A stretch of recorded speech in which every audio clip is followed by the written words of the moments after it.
Well, good afternoon. I am the final session of the day. There's a couple other final sessions going on as well. I'm Scott Beatty, if I haven't met you already. This session is on a new product called PublicView. So if you sat through, and a few of you sat through the JudgeView one, which is the last one, they're both future modules, so it's not technology that's complete today, but so these are kind of conceptual future modules. Like the JudgeView, this is basically a module centered on a very specific topic, and there's a few of you that weren't in here, so I've got a couple slides that are kind of redundant from the first presentation, but I'll go through them real quick. So this is all, and Silly, you can cover your ears, you heard all this already. JusticeTech is a product suite that ImageSoft builds and has branded, centered around helping a court manage 100% of the information. So what do we mean by that? Let me show you. If you look at your enterprise, we break the information that's in your enterprise down into three categories. The process is the knowledge and the routing that goes on every day in your office as events happen. So as documents arrive, as different time events happen. And most of this is in people's heads. So it's a little bit at risk because people are going to go home on the weekend, they're going to go on vacation, they're going to retire. And so the way a lot of us run our offices with paper is with a lot of knowledgeable people with a lot of the process kind of in their heads, and they just habitually run the process properly. The other part of the pie here is content. So content is all the stuff. It's all the documents. It can be a paper file. It can be a Word document, Excel. This is the stuff it's information, but it's a little bit harder to manage. OnBase is very good at managing this information. OnBase is also very good at managing the process.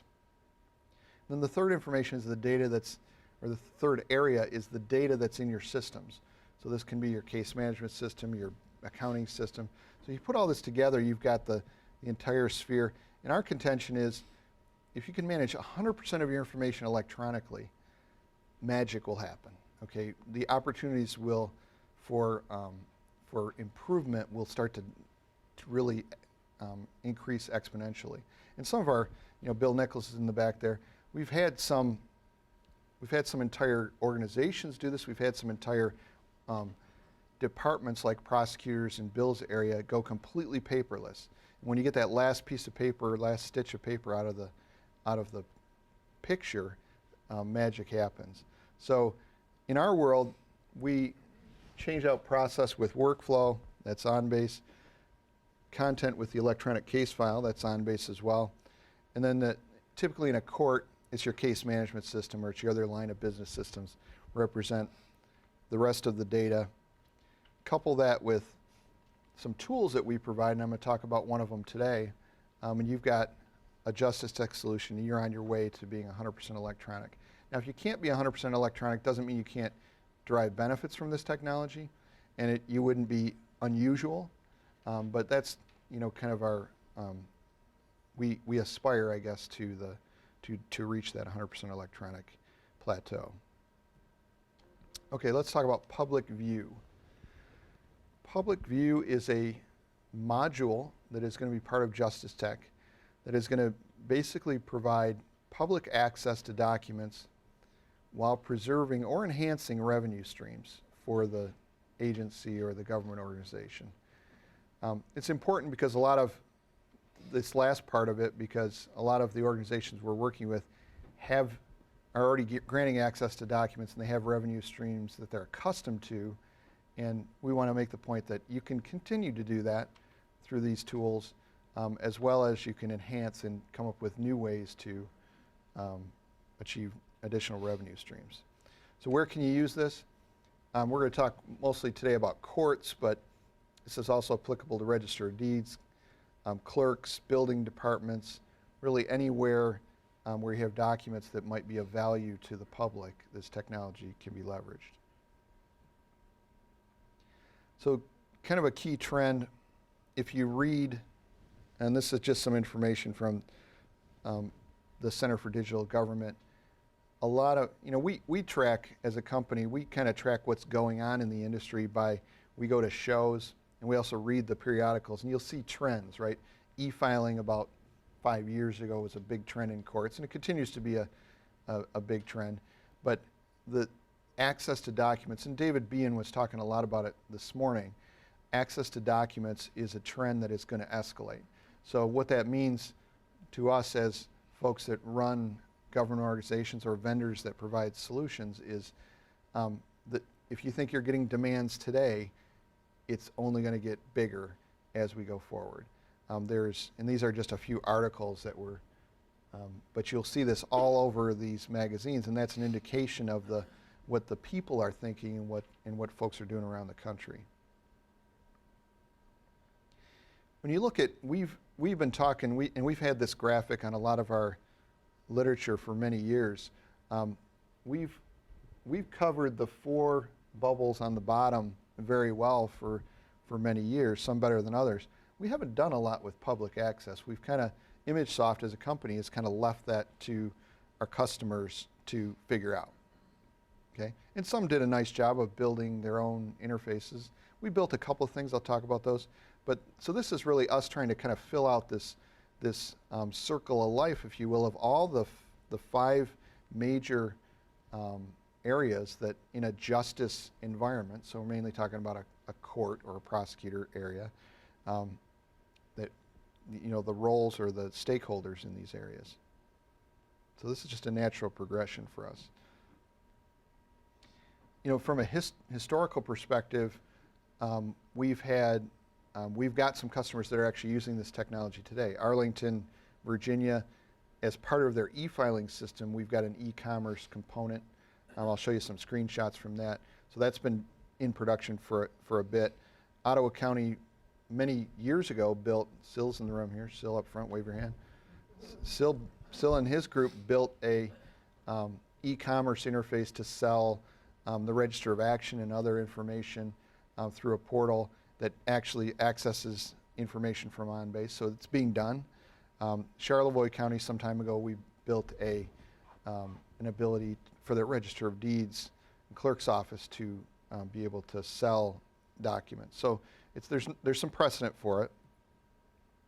And probably more importantly, there's some precedent within Highland, within the OnBase product for this. And it was mentioned actually in one of the sessions earlier, but most of us probably aren't aware that Highland has a very inexpensive licensing model that allows you to give access to documents to the public. And I can tell you what the price is. It's the easiest price to ever remember. It's 1 cent per constituent in whatever your geographic region is. So if you're a county, it's, if you've got 25,000 citizens, that license is $2,500. And you can give access to OnBase documents through this module to all of those citizens. If you got 100,000, obviously you do the math. So it's very inexpensive, and my math might have been off there a little bit. But it's very inexpensive is the point. So even for a large organization, you can give this access without having to worry about, now this is only for the public, this isn't for your internal users, so just want to be clear on that. Obviously there's still concurrent licenses and named licenses that apply to people that work for the county or the city or the state, but for everybody else who doesn't work for your organization, you can give them access, and it's through some very specific interfaces. And basically what OnBase provides, and we leverage this with our PublicView product, is a special API that lets us build a website that can, and I'll show you an example of one in a second, that lets you search, see a hit list, and then view the document. Now we take that further and we add other features like the ability to buy, show thumbnails and things like that. But this is kind of the basis of the licensing within the OnBase product. And the nice thing about it is it as you'd expect from a good browser interface built for this purpose, it supports all the browsers. It supports Internet Explorer. It supports Safari, Chrome. But it also has special logic on the web server that supports mobile devices. So you can have a different rendition of the screens show on a mobile phone or an iPad that's more tailored towards that type of interface than a regular browser. And that's all included under that same price. It's not an additional cost. All good so far. So this is actually it's an API. So what they sell you when you buy that license is not something you would put right on your website and use. There'd be some integration work, because obviously the first thing you want to do is get your logo on there and get theirs off, right? But they'll give you a templated application that looks like this. And you can see that it basically lets you do a pull-down search, so you can have different departments, have different searches, bring back a hit list, click on a document.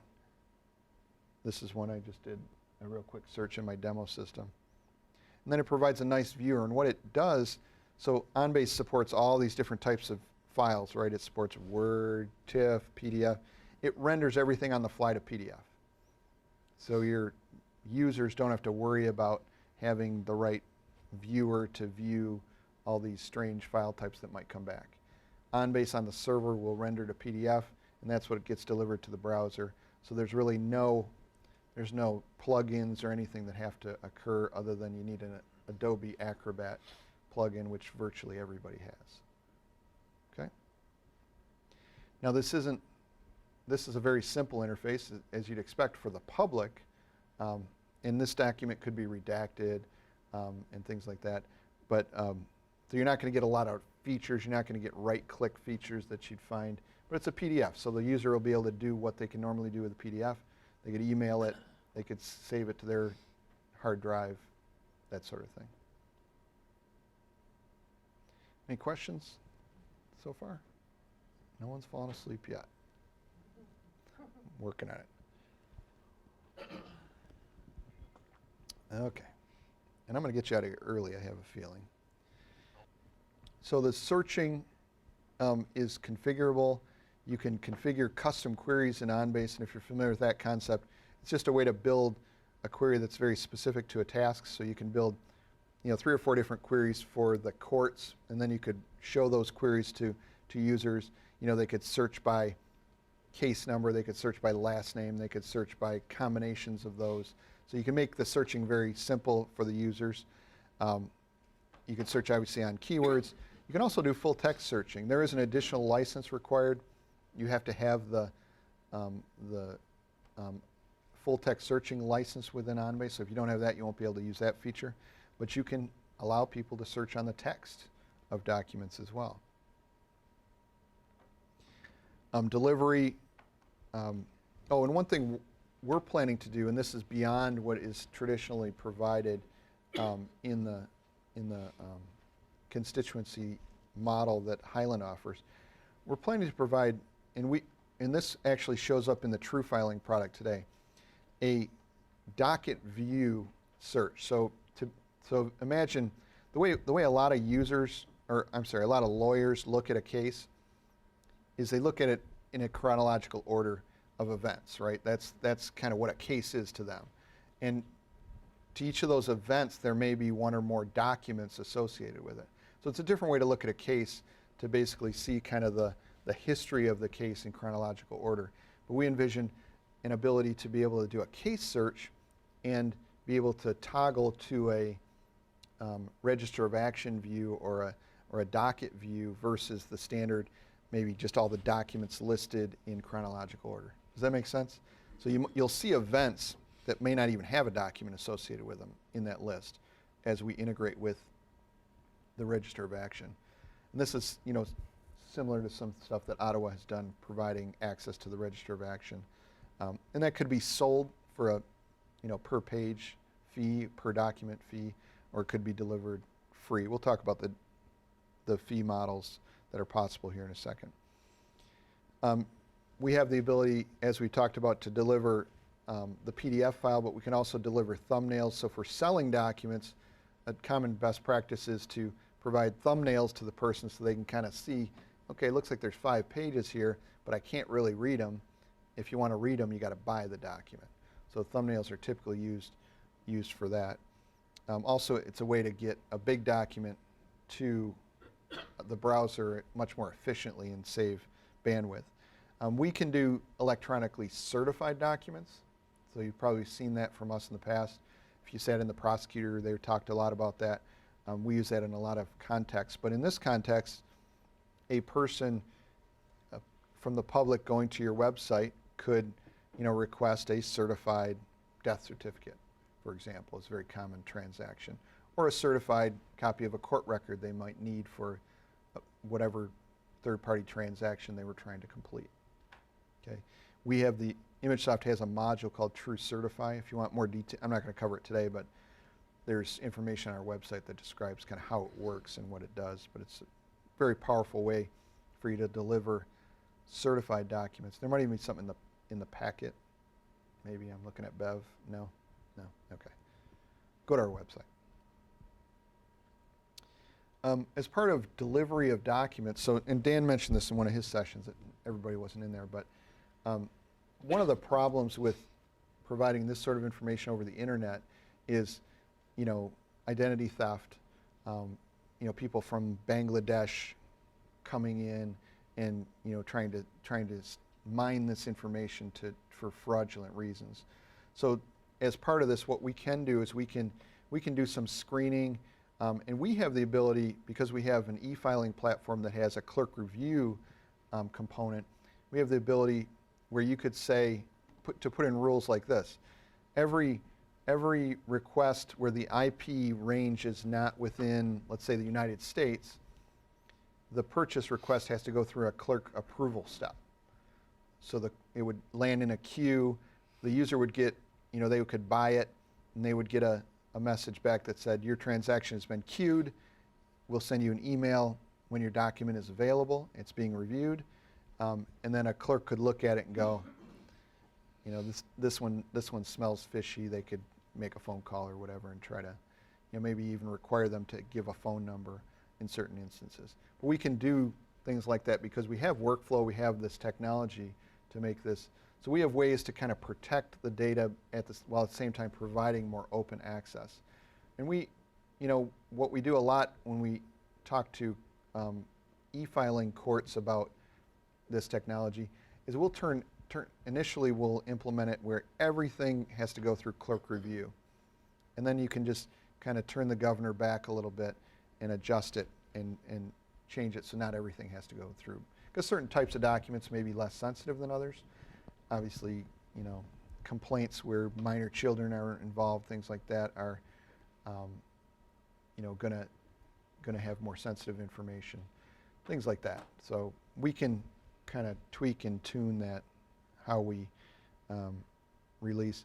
And then also, as part of a clerk review, because OnBase has this built in, the clerk could redact the document, and this can also be used for freedom of information type.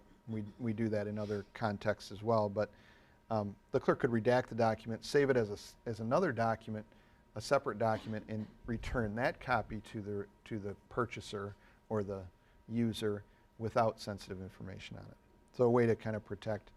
The state of Michigan has some kind of crazy laws where the clerk is basically responsible to make sure that sensitive information is not in the file, and it's crazy to put the burden on the clerk who doesn't have the opportunity to look at every document rather than the people that are filing them. But this can give the clerk a safety net from, to just have someone in their office review everything that goes out under certain circumstances. And you can also have, one of the points we want to make is, this can work with documents that are in paper form. So imagine you're a court and you went e-filing last year, okay? And you've got 100 years of history of documents still on the shelf, and some of those cases are active. Well, you got options. You can go and rescan the active cases, or you could just leave them on the shelf, and we could get the knowledge of the case, the register of action, and a person could buy a document that was from 3 years ago that's not scanned, and that request again would go into the clerk's queue, and the clerk could just find that document out of the paper file, drop it in a scanner, scan it, and then return that scanned document. So this can bridge, the gap between your paper world and your electronic world fairly nicely because we have this kind of clerk review concept built into the delivery mechanism. Does that make sense? No confused looks, just tired looks. A few more features. So fees. This is where the revenue opportunities come. So I know a lot of folks charge access fees now to clerk records. It can be on a per page, per document. I listed a few things that I could think of here. We're pretty flexible on how we charge fees. I mean, you can make it free. And by the way, ImageSoft's not necessarily looking for any sort of cut of any of your fees. I mean, that's one way to pay for things, but it would be a fairly uncommon way to do it. We would typically sell this as a module, and you would own it, and you charge whatever fees you want, and all that money goes back to you. So it's up to you to tell us what you want to do. But we can build into the system very sophisticated fee strategies because we do that today with true filing. We have to be able to have very complex fee structures. If you've ever looked at the way filing of documents works, it's very sophisticated. And so we've kind of crossed all those bridges, and we've got the credit card processing technology and all that built in. And some folks have their own credit card processors, so we could tie into your existing processor as well. And obviously the integration to true filing. So what does that mean? It's a natural for folks that are filing documents, attorneys in particular, to want to be able to see other documents either related to that case or another case. So they're a natural source of folks that are going to want to purchase documents. And some courts are taking the approach of, look, that's our only audience that we're going to initially allow to do this. Virginia is doing that. They didn't want anybody from Bangladesh logging in and creating an account, so you have to be a lawyer with a lawyer number or P number before you can get an account in their system, and those are the only people that can buy documents. So just another idea on how you can kind of control your audience for this type of stuff. But true filing is a natural place where you can sell documents or deliver documents through. And I say sell, I don't necessarily mean you have to sell. Again, it's up to you. All right. And then some of the other things that we encounter that we think you're going to probably want and would be kind of second phase features of this interface. You obviously got the companies out there that want to buy documents in bulk. They're typically after things like deeds and things like that. So that's a possibility. Credit accounts, so for attorneys or maybe other companies, title companies, they can have an account on file and wouldn't have to necessarily mess with all the credit card processing. They would just buy whatever they want. You'd settle up with them at the end of the month. That could be, that's probably going to be a second phase feature of a system like this. And then one of the things that we've talked a lot with different courts and with the SCAO is the ability to move case files from one place to another, whether it's from, and Bill talked a little bit about this morning, but it could be from court to court. So obviously a domestic case as it moves from different jurisdictions, but it can, just as importantly, it could be from circuit or district up to appellate court. And how do you package that up and how do you deliver it, and then how do you deliver it in a way that on the other end they can actually receive it and use the data without having to re-index everything or have to take it all apart. I mean, the easiest thing to do is we can cram everything into a PDF file with bookmarks and just send it up. But on the other end, then somebody's got to break it back apart if they've got their own document management system. So there are some standards set in the industry for how to do this, and so we see that as probably and it may not be so much related to PublicView as it maybe is related to true filing, but we can see that as a future requirement. So I'm almost done here. I am going to get you out of here early because no one's asking very many questions. It's not a bad thing. next steps, so we are still in planning phase on this, so we are defining features. We've got a lot of it written down already. Build a roadmap for it. We've got to establish pricing. I'm going to give you my email address at the end. I'm interested in ideas you have, and then for us to build an initial prototype. We're looking for some customers that are interested in, either having us build a custom solution or a prototype of this solution. We'll give you a good deal on it because you can help us and we can help you. So I'll put that out there. And so, we at some point, hopefully before the end of the year, are going to have a beta product that we can show you. You can see that the OnBase product has already, done a lot of the work for us. They've got the licensing covered, and they've got the viewer of documents and some of the APIs that are required. So what we've got to build here is not a hugely complex application. This isn't rebuilding e-filing or anything like that. It's actually a very doable in a short-term fashion. So my goal is to have, by the end of the year, have a beta product on the market that we can put in the hands of some folks. So if anybody has ideas for me or wants to be a beta user, please reach out to me. You can let me know today, or you can let me think about it and let me know afterwards. There's my contact information. Dan, who's not in the session but is our product manager, director of product development, is also a good source and a lot smarter than me when it comes to all things product. All right. Thank you, folks. Thanks.